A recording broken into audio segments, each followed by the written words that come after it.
নমস্কার, শুভ্রার Bengali story telling চ্যানেলে আজকে সুনীল গঙ্গোপাধ্যায়ের লেখা একটা গল্প নিয়ে হাজির হয়েছি। গল্পের নাম সোনার কাঠির স্পর্শ। নির্মলা রায় কোনোদিন ভাবতে পারেনি যে তার জীবনে কখনো কোনো আকস্মিক ঘটনা ঘটবে। নিজেকে নিয়ে ভাববারই বা সময় কোথায়? বেশিরভাগ মানুষেরই জীবন কেটে যায় নিস্তরঙ্গ দিঘির মতো। কিছু আনন্দ, দুঃখ, অভাব, কিছু স্বপ্নভঙ্গ, কিছু চাওয়া আর পাওয়ার অমিল। নাটক, নভেলের মতো আকস্মিক ঘটনা প্রবাহ বা হঠাৎ জীবনের গতি বদলানো কজন মানুষের জীবনে হয়? নির্মলা ট্রামের অপেক্ষায় ছিল। একটু রাত হয়েছে, ঠিক শীত নেই, তবু হাওয়াতে যেন কেমন একটা গা শিরশির করে। অনেকক্ষণ দেরি হচ্ছে ট্রাম আসতে। ক্লান্তিতে শরীরটা ভেঙে আসছে। সারাদিন একটুও বিশ্রাম নেই। পাশের পানের দোকানে 2-3টে ছেলে বসে জটলা করছে। নির্মলা একটু সরে দাঁড়ালো। ছেলেগুলোর জন্য নয়, দোকানের আয়নায় তার মূর্তিটা ভেসে উঠছে বলে। নির্মলা নিজের রূপ দেখতে চায় না। একটা শুকনো বাঁশ পাতার মতো চেহারা তার। উপমাটা সে নিজের মনেই ভেবেছে। তার রূপ নেই, তার রং ফর্সা নয়, তার স্বাস্থ্য নেই। এরপর তার চোখ, নাক কীরকম, সে তো কথাই আসে না। নিজের কথা ভেবে কখনো তার সমস্ত শরীর শিউরে ওঠে, যেন তার পায়ের নিচে এক অতল স্পর্শ পাতাল। দিনের পর দিন সে একটু একটু করে নেমে যাচ্ছে। সমস্ত জীবনটাই তার শুধু কীট পতঙ্গের মতো বেঁচে থাকার চিন্তা, শুধু টিউশন আর মাস্টারি। ক্লান্তি আর খিদে মিলে কেমন যেন একটা অভিমান আসে। কার বিরুদ্ধে অভিমান সে নিজেই জানে না। বুকের মধ্যে খানিকটা বাষ্প জমা হয়ে ওঠে। শেষের টিউশনটা এত বিরক্তিকর। এক বড়লোক বেনেতি মশলার দোকানদারের মেয়েকে পড়াতে হয়। ওর মা বাবা জীবনে কখনো বোধহয় বই ছুঁয়ে দেখেনি। বিয়ের কথাবার্তা হচ্ছে, একটু বর্ণ পরিচয় করানো দরকার। কিন্তু বিয়ের নামে মেয়েটার ভাবভঙ্গি দেখে ঘেন্না করে নির্মলার।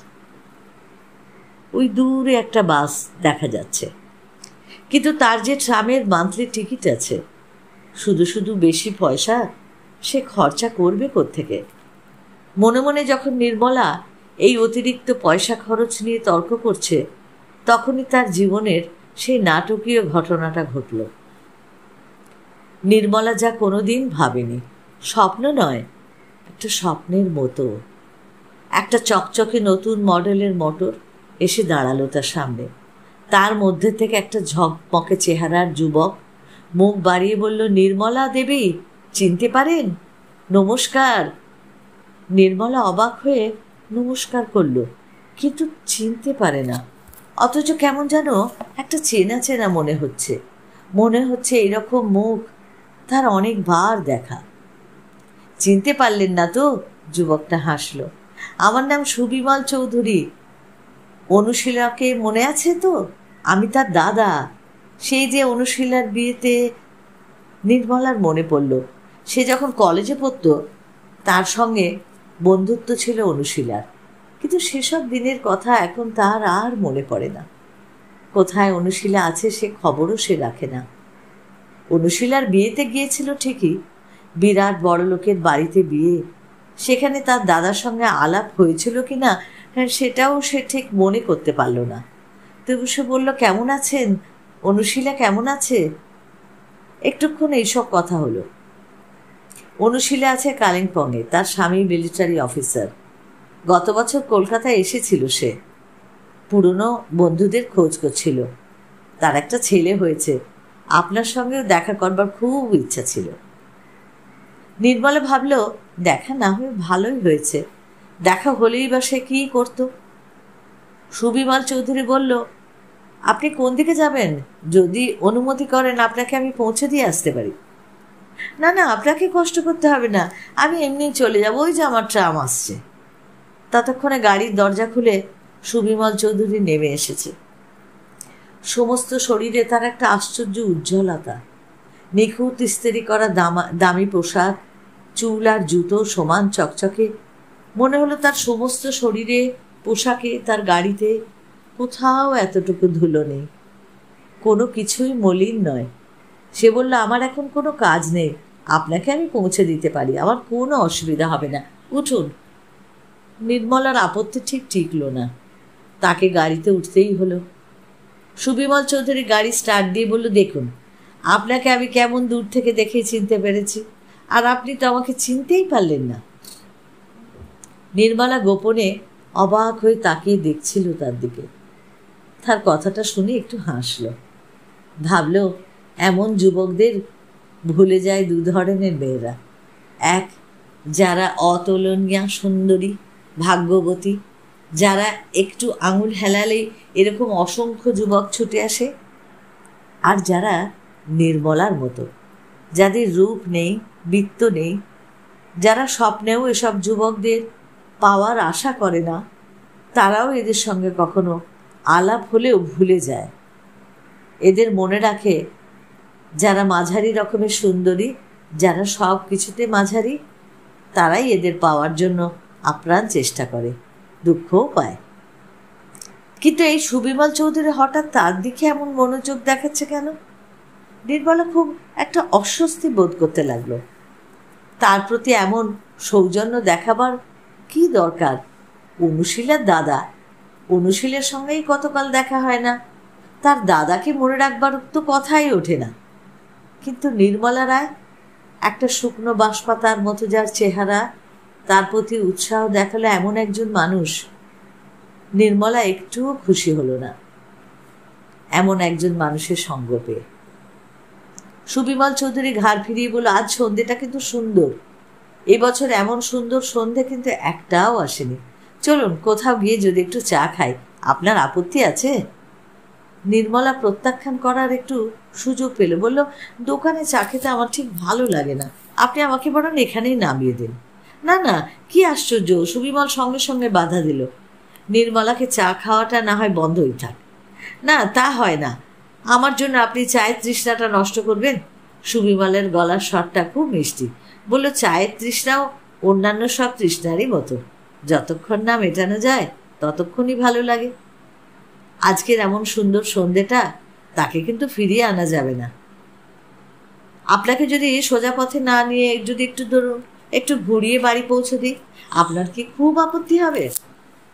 সুবিমল চৌধুরীর গলায় কোনো জড়তা নেই, যেন নির্মলার সঙ্গে তার কত কালের পরিচয়, যার সঙ্গে আলাপের কথা নির্মলা মনেও করতে পারে না।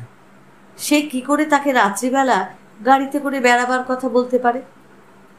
তবু সুবিমল চৌধুরীর গলায় কি যেন একটা আছে, তার কথায় ঠিক আপত্তি করা যায় না। তাছাড়া নির্মলার লোভ হলো, শেষ পর্যন্ত কি হয় দেখতে। কেন সে সোজা পথে চায় না? সুবিমল আবার বলল, দেখবেন আজ সন্ধেবেলা বেড়াতে আপনারও খুব ভালো লাগবে। নির্মলার ভালো লাগা মন্দ লাগা নিয়ে কে কবে ভেবেছে? তার তো কিছু ভালো লাগা মন্দ লাগা নেই, তার শুধু বেঁচে থাকা। নির্মলা শুধু ভেবে ভেবে কারণ বার করার চেষ্টা করতে লাগলো। তবে কি লোকটা সেই ধরনের প্রতারক যারা মেয়েদের নানা রকমভাবে মুগ্ধ করে তারপর সুযোগ নেয়?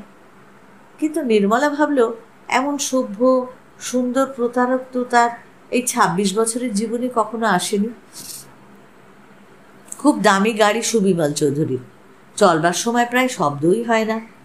গঙ্গার পাড় ধরে চলেছে, অন্ধকার। সামনের সিটের এক কোণে নির্মলা রায় আর এক কোণে সুবিমল চৌধুরী, গাড়ির মধ্যে একটু আলো। নির্মলা গোপনে দেখতে লাগলো সুবিমল চৌধুরীকে। আশ্চর্য উজ্জ্বলতা, আশ্চর্য সুন্দর সে। তার শরীরের কোথাও যেন কোনো অসামঞ্জস্য নেই। পুরুষ মানুষ যদি নিখুঁতভাবে সুন্দর হয় তবে তাকে কেমন যেন নির্বোধ দেখায়, কিন্তু সুবিমল চৌধুরী অন্যরকম। তাকে দেখলে বেশ তৃপ্তি আসে। পোশাক পরিচ্ছদগুলো নিপুণভাবে তার গায়ে এঁটে আছে, স্টিয়ারিং হুইলের ওপর তার একখানা হাত, তার চোখের মধ্যে লাল আভা, স্বাস্থ্যের দৃপ্তি। তার পাশে নির্মলা দেখল নিজেকে, একটা শুকনো বাঁশপাতার মতো চেহারা, ধপধপে তাঁতের শাড়িখানা যেন তাকে বিদ্রুপ করছে। তার হাতের আঙুলগুলোও কেমন যেন ফ্যাকাশে রুগ্ন মনে হচ্ছে। সমস্ত দিকে তার দুঃখ আর অভিশাপ।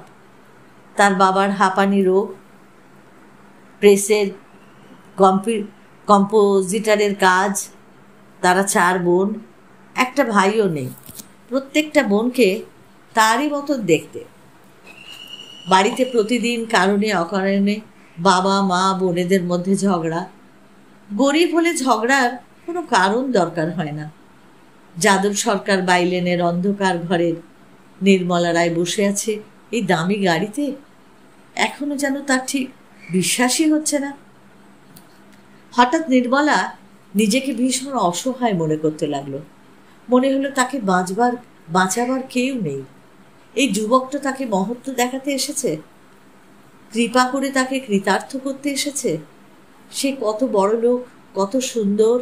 সে দয়া করে এই কুরুপা মেয়েটার সঙ্গে আজ এই সন্ধ্যেটা বিসর্জন দিতে এসেছে।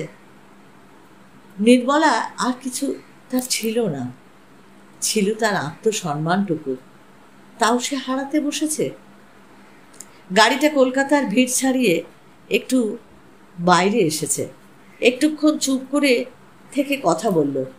সুবিমল চৌধুরী, আপনি হয়তো বিশ্বাস করবেন না নির্মলা দেবী, আপনাকে কিন্তু আমি খুঁজছিলাম। প্রথম যেদিন আমি আপনাকে দেখি তারপর থেকেই কিন্তু আমি আপনার কথা ভেবেছি। নির্মলা চুপ করে রইল। মনে মনে ভাবল, মিথ্যে কথা। এসব কথা মেয়েদের কাছে এসে বলতে হয়।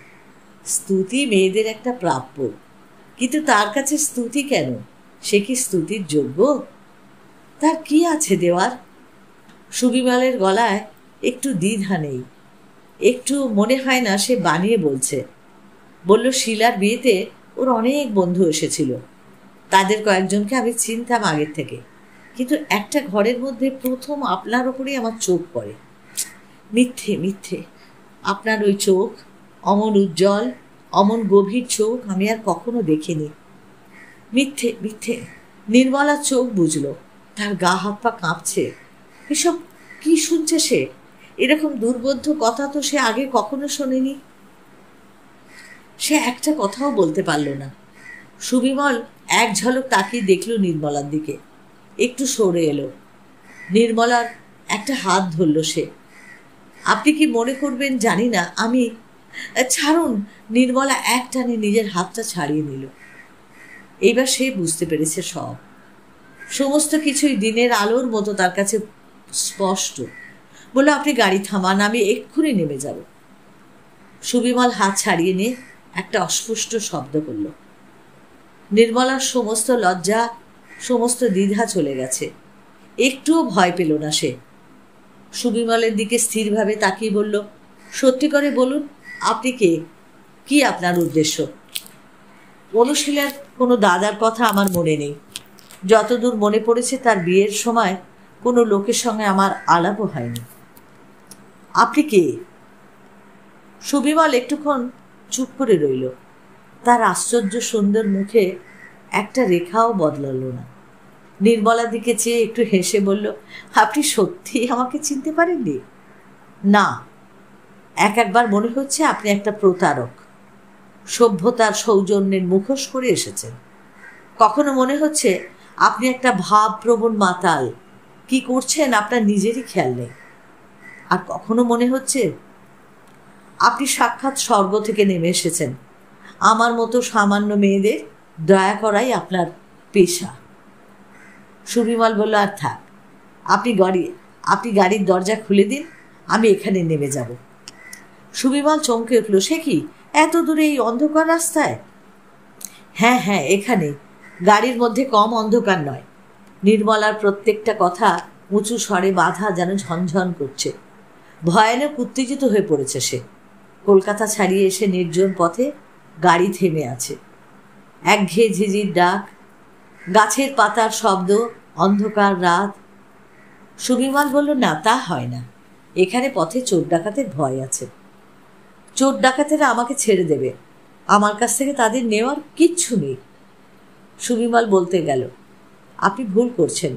নির্মলা তাকে চুপ করিয়ে দিয়ে বলল। হঠাৎ নির্মলার দুহাতে মুখ ঢেকে ছেলে মানুষের মতো কেঁদে ফেলল। কান্না মেশানো গলায় বলল, আপনি কে? কেন এসেছেন আমার কাছে? আমাকে অপমান করবার, আমার চেহারা নিয়ে বিদ্রূপ করবার অধিকার আপনাকে কে দিয়েছে? কে চেয়েছে আপনার দয়া? মানুষের বাইরের রূপটুকুই বুঝি সব। নির্মলা কথা বলল না, কাঁদতে লাগলো শুধু। কান্নার আবেগে তার সমস্ত শরীরটা ফুলে ফুলে উঠছে। ওসব কথা শুনলে তার ন্যাকামি মনে হয়। বাইরের চেহারাটা কদাকার হলে ভেতরের রূপ কে দেখতে চায়? সুবিমল অত্যন্ত ধীর আর শান্ত গলায় বলল, আপনি যখন আমাকে চিনতে পারেননি তখন আর আমার অন্য কিছু পরিচয় দেওয়ার নেই। আমাকে আপনি বিশ্বাস করুন, আপনাকে আমি বাড়িতে পৌঁছে দিয়ে আসছি। সমস্ত ফেরার পথটায় একটাও কথা হলো না। নির্মলা শুধু সেই হাতে মুখ ঢেকে চুপ করে বসে রইল। শুধু একটানা মৃদু শব্দ শোনা যেতে লাগলো, যন্ত্রের কিংবা কান্নার। নির্মলার বাড়ির গলিতে গাড়ি ঢোকে না। একটু দূরে বড় রাস্তায় গাড়ি থামল। নির্মলা একটা কথাও না বলে নেমে গেল গাড়ি থেকে। যতক্ষণ গলির মধ্যে নির্মলাকে দেখা গেল ততক্ষণ গাড়িটা দাঁড়িয়ে রইল, তারপর আস্তে আস্তে চলে গেল। নির্মলা একবার ফিরে তাকালো না যুবকটার দিকে। বাড়িতে ঢোকবার আগে নির্মলা যেন নিজেকে ফিরে পেল, নিজেকে প্রস্তুত করে নিল একটু। এতক্ষণ সে কোথায় ছিল? এই তো তার নিজের জায়গা, তার চিরকালের জায়গা। প্রতিদিনের মতো ক্লান্ত অবসন্ন নির্মলা রায় বাড়িতে 5 ঘর ভাড়াটে। একটু রাত হয়েছে তাই কাকলি একটু সব কম। তাদের ঘরেও সকলের খাওয়া হয়ে গেছে। রান্নাঘরে শুধু মা তার ভাত নিয়ে বসে আছে, যেন বিধবা মা তার একমাত্র ছেলের জন্য বসে আছে।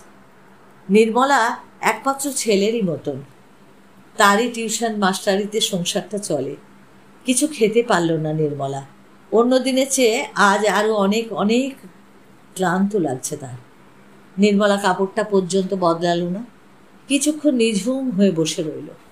3টে বোন শুয়ে আছে, 9 থেকে 20-র মধ্যে বয়স। প্রত্যেকেই কালো, কেউ সুন্দরী নয়।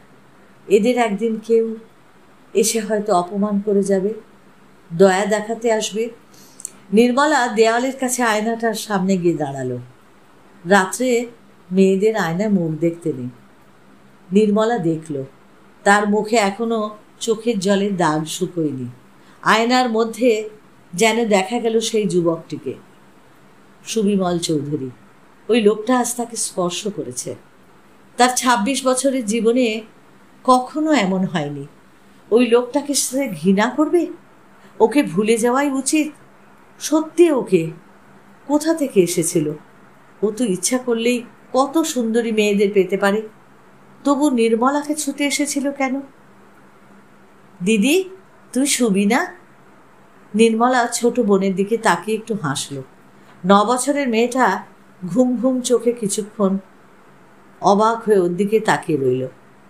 তারপর আস্তে আস্তে মুগ্ধ গলায় বলল, দিদি, আজ তোকে খুব সুন্দর দেখাচ্ছে, রংটাও ফর্সা হয়ে গেছে। তোর কি হয়েছে রে?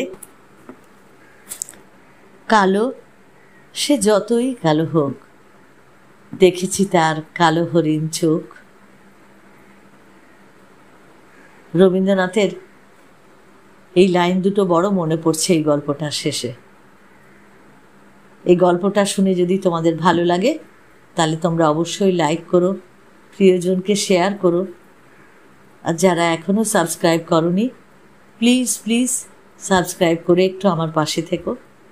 সকলে ভালো থেকো, অপেক্ষায় থেকো আমার পরবর্তী গল্পের জন্য।